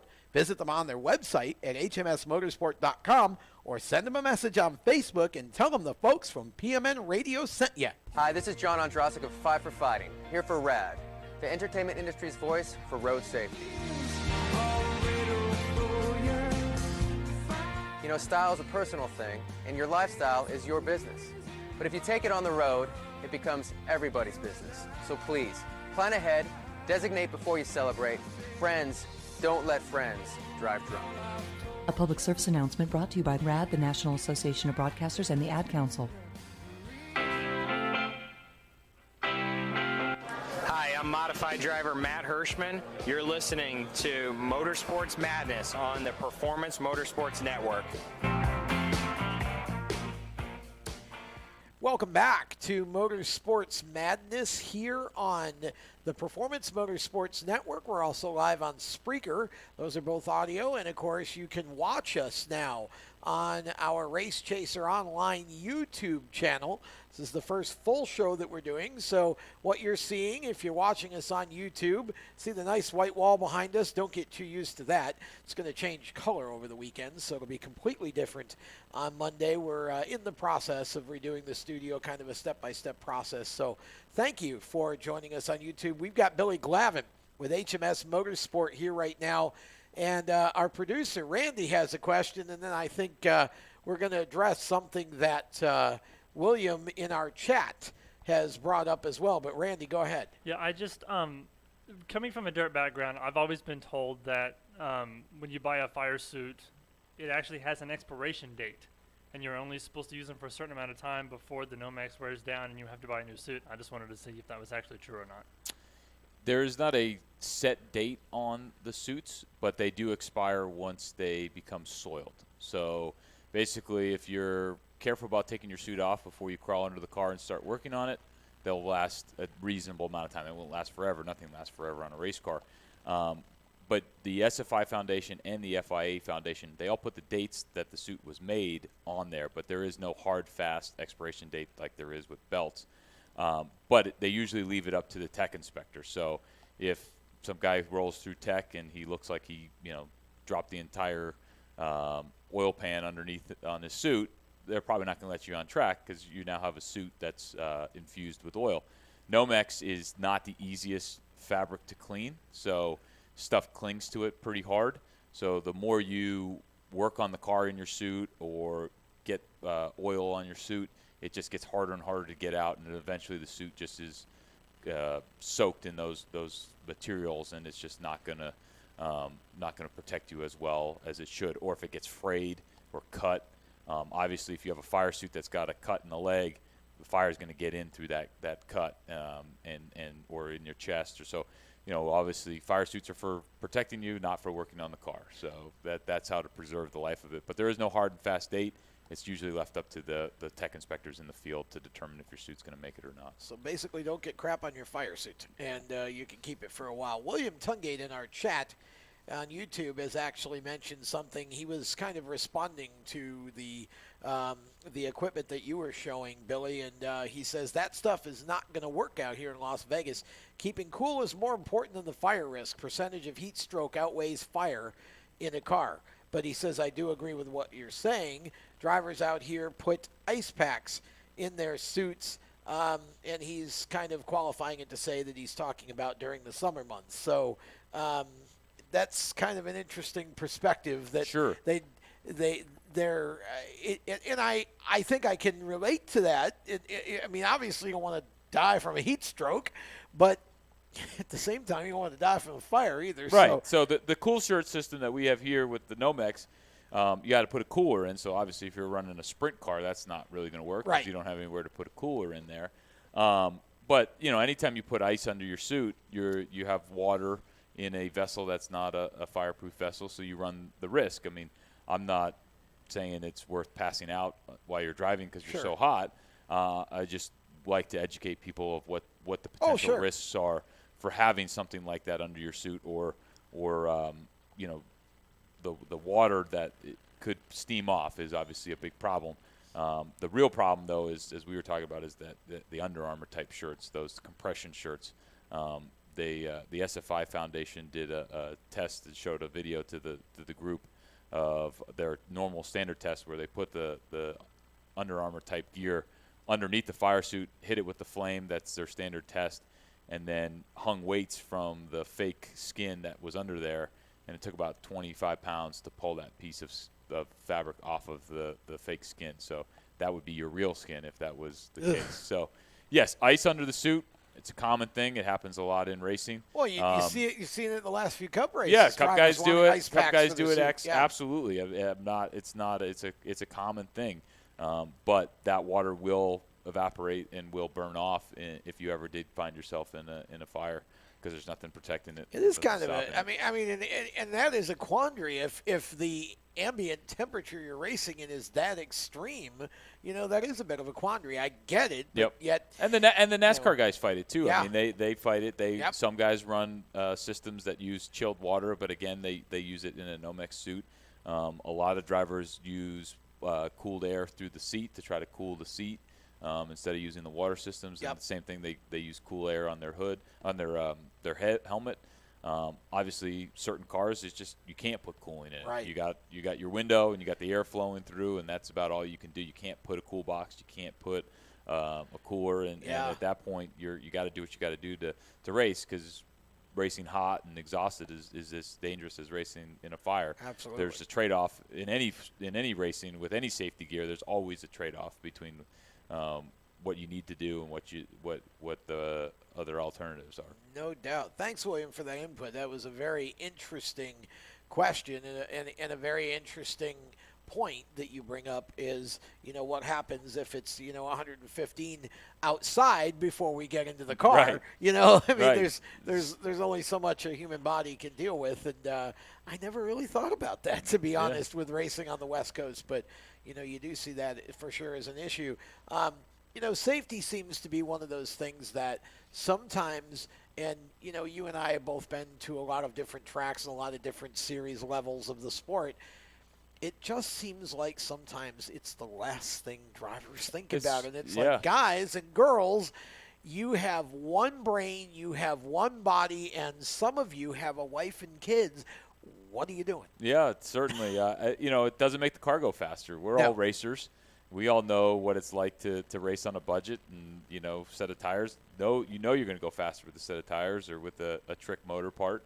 The safety gear is always the last thing to come across, and usually it's because the tech inspector doesn't like something, and then you grumble and have to go change it and fix it. But racing is real life. There's no reset button. It's not playing a video game where you can, hit pause and start over again. So it's better to have the stuff in there. Hopefully you never use it. Hopefully you never need it. But if you don't have it, you can't put it in, as you're heading towards that wall. Yep. You can't hit it. You can't start it over again. Cisco? Yeah. Yeah, absolutely. Billy, I did have a question kind of on the same sort of topic that we're talking about, these extreme temperatures and such. I know growing up, going through high school and everything like that and doing sports, there was always a big argument about should you be drinking water, should you be drinking Gatorade or vitamin water or something like that. What do you guys find is the best source of hydration for somebody who's behind the wheel during races? Is it water? Is Gatorade better for you? Something like that? Or are you better off, like, who knows, a random protein shake? I don't know, but I think it's, what do you find works best in that scenario? Well, I think one is just getting hydration. I think there's a lot of racers out there that just don't have any form of hydration in their car, whether that's a water bottle with a hose stuck on it or a more elaborate system. You can go all the way up to the top tier. IMSA teams have these nice little pressurized bottles. So I think any kind of hydration, whether it's water or Gatorade, is going to work. And I think, I don't know this as an expert, but from my own experience, I find I don't like really drinking warm Gatorade, but I will stomach warm water. And it's always, hard to keep something cool in a race car. So I'd rather put water in just because I'll drink that throughout the race even as it heats up, because it's better to me than drinking, 80-degree Gatorade. Just doesn't do it for me. But I think it all just depends on what works for you and what you need. But I think getting hydration in the car in the first place is a big step that a lot of people skip. They try to chug 4 waters before they get in the race car and hope it's going to last. But if you're thinking about how thirsty you are, or you're so hot that you're not going to be able to race effectively, and it becomes just as dangerous of a situation as if you were on. Well, I agree. No beer, guys. Save the beer for after the races. Other than that, honestly, I think there is some merit to a little bit of sugar. So if it's a soda, but it shouldn't be a 6-pack of Red Bull, which I've watched that at a racetrack before. That's just scary.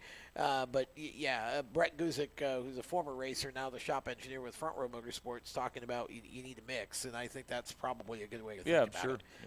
Yeah. Just get a mix. So it's a very good question, Cisco. Okay, so what are you seeing in terms of seat belts, in terms of other car safety equipment? Is there anything new that has come along that we maybe aren't familiar with? Anything this year that's kind of the latest updates or trends, or what are you seeing out there in the area of seatbelts while we've got a couple of minutes left? Nothing really in terms of seatbelts, but one of the biggest news that came out recently that I don't know if this crowd follows as much, but the FIA has released a new helmet spec. Oh. That it's really only going to apply to the F1 guys, but it may start to trickle down.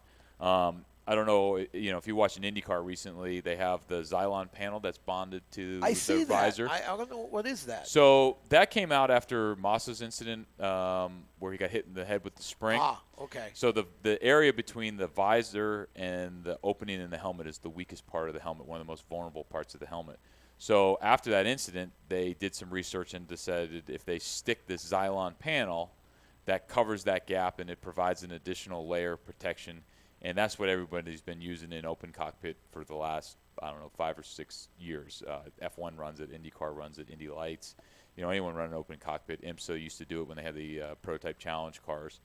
Now the FIA has taken that one step further and said, okay, that concept is proven. We like that concept. Let's take the Xylon panel off the visor and put it into the helmet. So they just announced that this year. It's going to go into effect, I believe, next year. And that Xylon panel will disappear, and it will be built into the front of the helmet. And actually, the eye port of the helmet's going to shrink down to, when you see a helmet, usually there's an opening above the eyes that the driver doesn't see out of. That's where they stick the banner for their sponsors or whatever.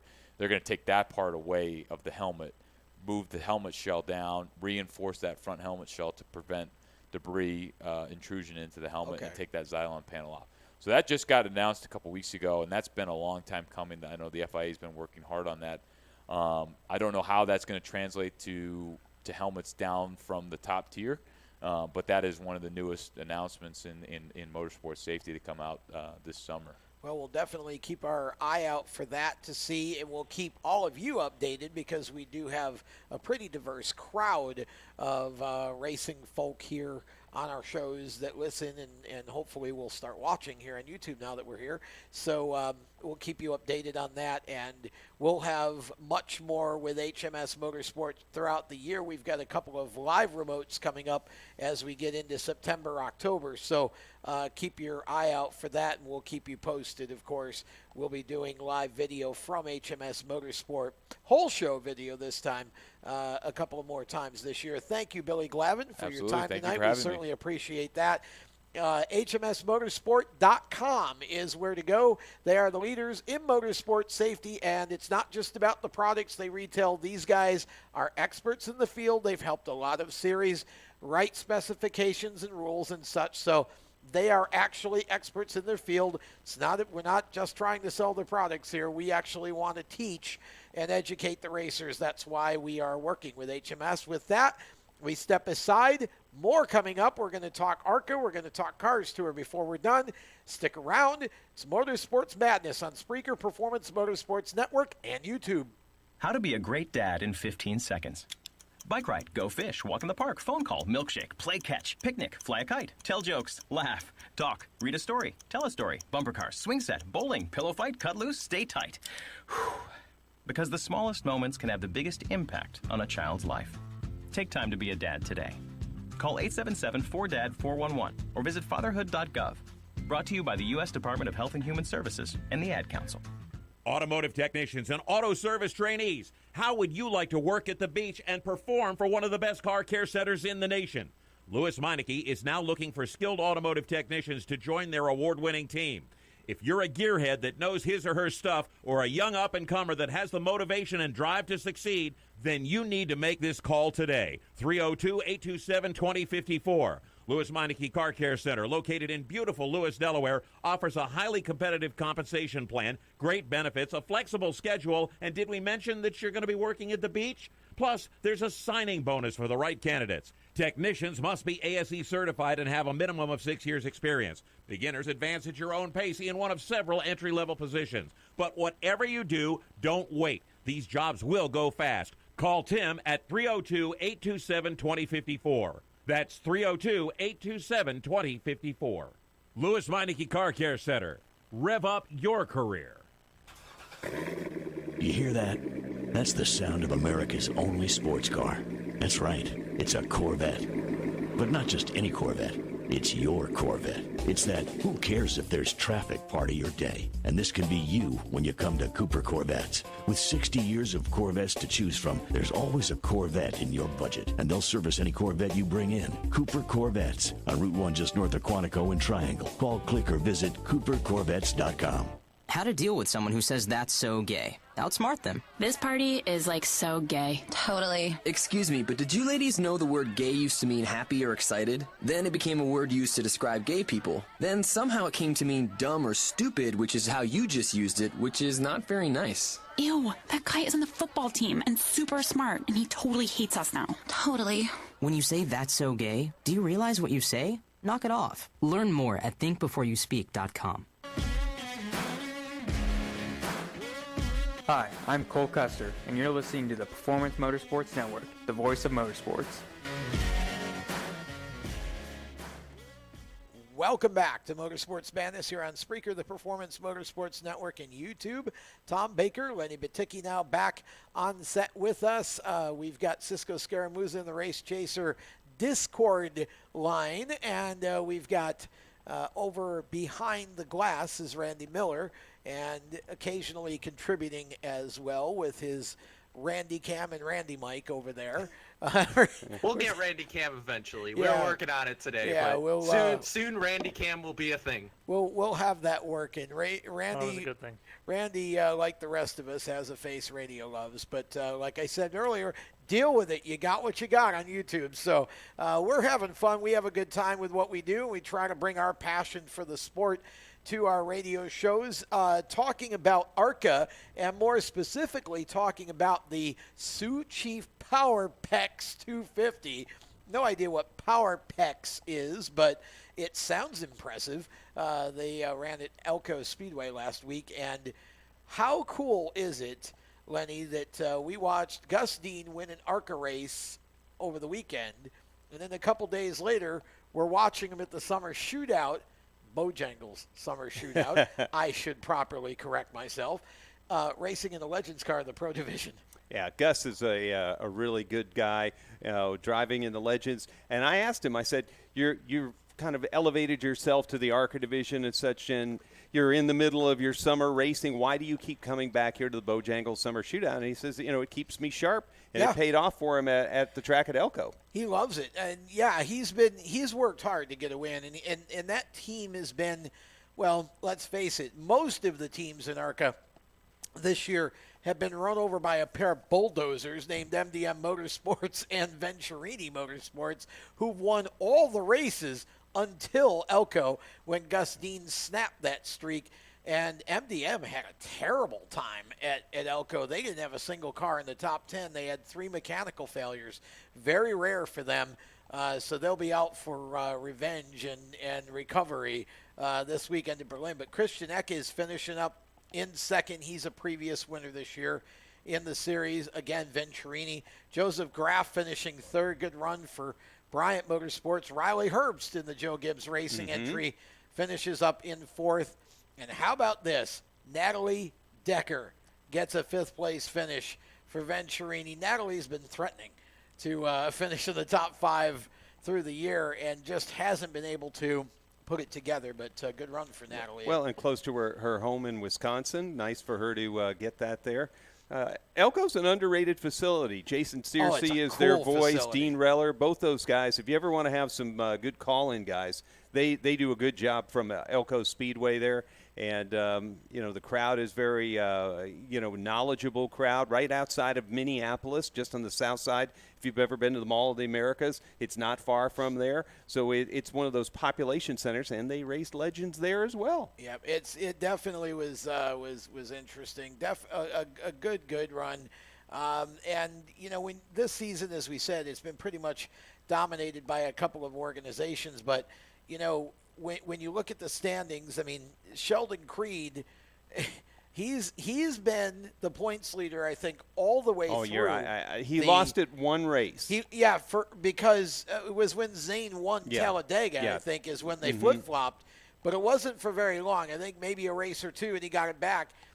But it took forever for Sheldon to finally win one. He just was consistenting his way up in front, if that's a word. If not, I just made it one. And Sheldon finally got his first win, and just like that, he gets a couple more. But, again, like I said, all of those MDM cars outside the top 10, it's going to be interesting as we sort of start to move forward in the schedule. We go to Berlin this weekend. That's another short track. Chase Purdy was leading Elko with 7 laps to go when his mechanical happened. Just like we were talking about a few minutes ago. And so he ended up not obviously getting the win, but Chase is a guy, out of all the MDM cars, Chase is a guy who is, number one, long overdue, and number two, he excels on short tracks. So that's a guy, the 8 car, to keep your eye on for Berlin this weekend in the Bama Buggies car. We're going to step aside. When we come back, more of Motorsports Madness on Spreaker, the Performance Motorsports Network, and YouTube. Here's an important message from RAD and this station.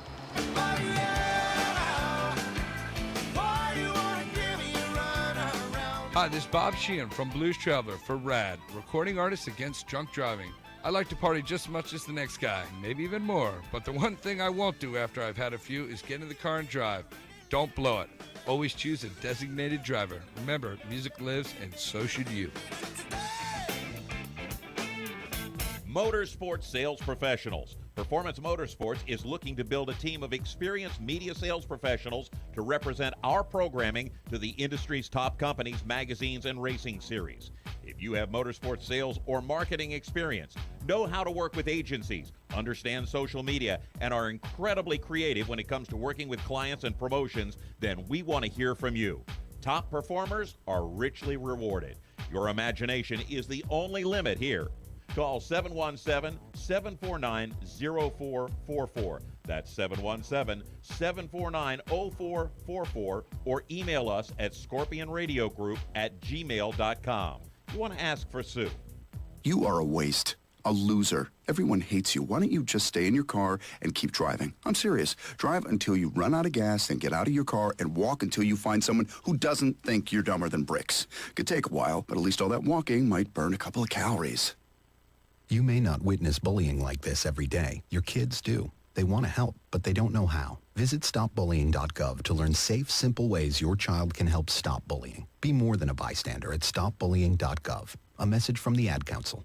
You own a performance car and you know how to drive, but you want to learn real performance driving. Well, Bunky, get that car off the street and onto the track. Summit Point Motorsports Park, the Mid-Atlantic's premier road racing facility, located just over an hour from D.C. in nearby Summit Point, West Virginia, is the place to go. And you'll find that Friday at the Track is going to give you what you need. For less than a monthly car payment, you can attend this regularly scheduled one-day instructional event in your street car on one of Summit Point's 3 world-class road racing circuits. You'll receive classroom instruction, skid pad instruction in their cars, including front and rear skid control, and 4 20-minute in-your-car instructional sessions from a professional instructor. Have fun, go fast, and really learn how to drive. Call 304-725-8444 for class schedules and details. That's 304-725-8444. Friday at the Track at Summit Point Motorsports Park. Hi, I'm Tyler Reddick, and you're listening to Race Talk on the Performance Motorsports Network. Welcome back to the stock. Well, actually, it's not the Stock Car Show. I knew I would do that once tonight. This is the Motorsports Madness Show. We are doing 2 of the Motorsports Madness shows this week. We did one on Monday, and now we actually are doing this one tonight to put it in its new time slot. Thursdays, 7 o'clock Eastern, Motorsports Madness. The Stock Car Show moves to Madness's old time slot on Mondays at 8. So if this isn't the Stock Car Show, am I not Jacob Seelman? You are definitely not Jacob Seelman. No, and neither am I, for that matter. Jacob is returning from Eldora. He's probably back by now, but coming back from Eldora where he covered the Dirt Derby last night. He'll be back in the studio for the Stock Car Show and its new time slot on Monday at 7 Eastern. And both shows now being live streamed on YouTube, and some of you are paying attention to that tonight. We appreciate that. Glad to have you with us. Race Chaser Online YouTube channel plus Spreaker and the Performance Motorsports Network. Got a few minutes left, still talking about the ARCA Series. Berlin coming up. Berlin's one of my favorite tracks. I had a cool experience there back in the early 90s. I went there to announce an ISMA Super Modified Tour show. Oh, very and nice. One of the unique things about Berlin back then, I don't think they use it anymore, but they had the officials tower on the inside of the track. Mm-hmm. Yep. And so during the race night, I was able to look at the grandstand. Mm-hmm. So during the intermission, they had a crowd in turn 4 that I think they were passing out 6-packs or something. These fans were just beyond rowdy. They were screaming for no reason. So the rest of the grandstand was kind of quiet. Well, back in that day, you had the whole Miller beer tastes light, less filling. Sure. Remember the Miller Lite commercials? They would argue about that. So I had turn 4 saying tastes great, and the rest of the grandstand saying less filling, and I got them screaming so loud back and forth at each other that there were teams in the pits climbing up on the haulers to see what was going on. Oh, that's awesome. That's awesome. You know, and I don't tell that to brag on me. I tell it to brag on the fans at Berlin and the perspective that I had that night. But the track is a very racy track. Anything that runs there puts on a good show. The track, of course, the Benson family had much to do with for so long. And so ARCA should be fun to watch. The Primera Plastics 200 coming up this Saturday, and it starts at 9 Eastern. And MAV TV, I think, has the live coverage once again of that event, so make sure you tune that in. Okay, Cisco Scaramuza, now we're going to turn to you here for a minute because want to talk about Kaz. Kaz, if you're from Boston, or Cars if you're from North Carolina. Cars Tour specifically, and of course you guys had a race, and Lane Riggs finally put it together and got himself a win. Yeah, finally. It has been a interesting road for Lane, but kind of a 2 in a row for him because he won the Solid Rock Carriers race out at Carteret County. Not the Cars Tour race, but rather the race they ran after the standalone event, and then came out here and won. So a great win for Lane. And Chris Van Dyke went out there. He's a local driver to Kingsport Speedway where the race took place. Multi-time track champion, Yeah, and he went out and was real close to win this race. And unfortunately, we talked about endurance earlier. I think it got to him a little bit, and he ended up having to take some fluids after the race, but was up there almost the entire race. Lee Pulliam, once again, did Lee Pulliam type things and drove through basically the whole field to finish third. And then another amazing run for Sam Mayer. We can't say enough about this kid. Well, yeah, Sam, actually, I think that's one of Sam's better runs in the Junior Motorsports Car of the Year. He kind of struggled out of the gate a little bit with the late model stock. Of course, I think everybody kind of, after Florida, when he ran a super late model down there and missed winning the championship by about that much, everybody went, who's Sam Mayer? Where'd this kid come from? And, of course, second-generation driver, son of Scott Mayer of IndyCar and sports car fame. And Sam has just been getting better and better and better. And another driver that you and I get to see and talk to every week at the Bojangles Summer Shootout, he's still running Legends. He just won the Pro Class. Yeah, just won the Pro Class. And looking for his, I think, second straight Pro Championship, right? Didn't he win it last year? I think he did. No, he won the... what was it? Was it Semi-Pro Young Lions or Semi-Pro? I forgot which. Young Lions, I think, won the championship in that. Now he's running for the Pro Championship and leading the points in that, I think. Sam's just a very versatile driver. Finished 10th in his ARCA debut at Iowa. Didn't even run a K&N car or anything. Just jumped straight from the late models into the ARCA car with MDM Motorsports. It goes out, knocks off a top 10. Clean run. And so, yeah, Sam, definitely one of his better late model stock runs of the year. Cisco, and the Cars Tour, it's just to a point where you never know when you show up who's going to win the race, because this has been a really wacky year in the NASCAR late model stock division there. Yeah, it has, and luckily this race ended up being quite a bit better than some of the races we've had lately. It was actually, we saw a lot of the cars fall out due to mechanical failures versus, incidents on track, which has kind of been a little bit of an issue as of late. But we talked about it amongst ourselves, some of the guys on the media side, with some of the tracks we're going to, like Wake County, to where we're going to these smaller tracks, and it's forcing these guys, they're almost a little bit too scared of what's going to happen at the small track, everybody crashing, stuff going everywhere. And as a result, when we've gone to these smaller tracks, the racing's actually been pretty decent, and everybody's been behaving themselves for the most part. Well, Cisco, I was at Wake last Friday, and it's not much bigger than the room I'm in. So it's going to be it's about the size of the condo that I live here in Chicago, and that's about it. Yeah, it's going to be a great race, but they are going to work on each other. They'll be leaning, during the national anthem. Those cars will be leaning in on each other. And, of course, before we even get to that, we have my favorite race of the year and what has become one of the staple marks of the calendar for them, the Throwback 276, and already paint scheme after paint scheme. We mentioned Mark Martin's Busch car. Yeah, that's going to be one of the paint schemes in the Throwback race coming up here in was it, about a week and a half, 2 weeks time or so? Yeah, Hickory Motor Speedway. August 3rd, yeah, 4th, August I think. 4th, yeah, Mhm. yeah, a couple weeks. So should be fun. And, yeah, that's the Cars Tour. Definitely you can actually watch the races via a live stream that they have that's very popular. Go to their website and check it out. It's really inexpensive for being able to watch every race. I think it's like $25 a month. CarsTour.tv. Yeah, if you want, I can do all the CarsTour.tv. plugs. Cars Tour TV, Yep. Pit Road TV, wherever you go. And if you don't necessarily want to pay and kind of want to get an idea of what it looks like, we do live streams on Facebook, on Cars Tour Facebook.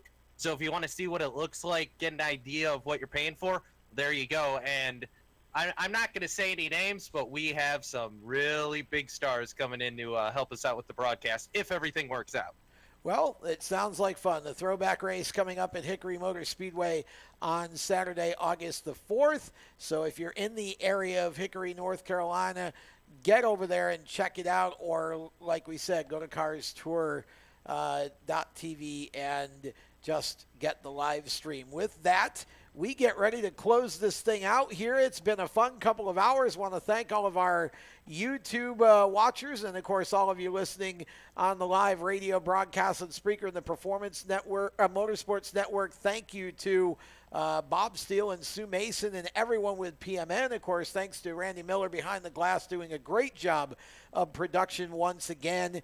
And we look forward to being back here Monday night on our Race Chaser Online YouTube channel, Spreaker of the Performance Motorsports Network. The Stock Car Show comes to the Monday night time slot at 7 Eastern, and we'll have a complete wrap-up of all of the goings-on from the weekend at divisions throughout the country, the national divisions, and some of the regional series as well. So join us Monday night for that. For Lenny Baticki from PRN's At the Track, make sure you go check him out on Twitter and make sure you listen to his shows as well. And for Randy Miller and Cisco Scaramuza, I'm Tom Baker. It's been fun. Have a great night. We'll talk to you on Monday on the Stock Car Show. Bye-bye. You've been listening to Motorsports Madness with the Race Chaser Online crew.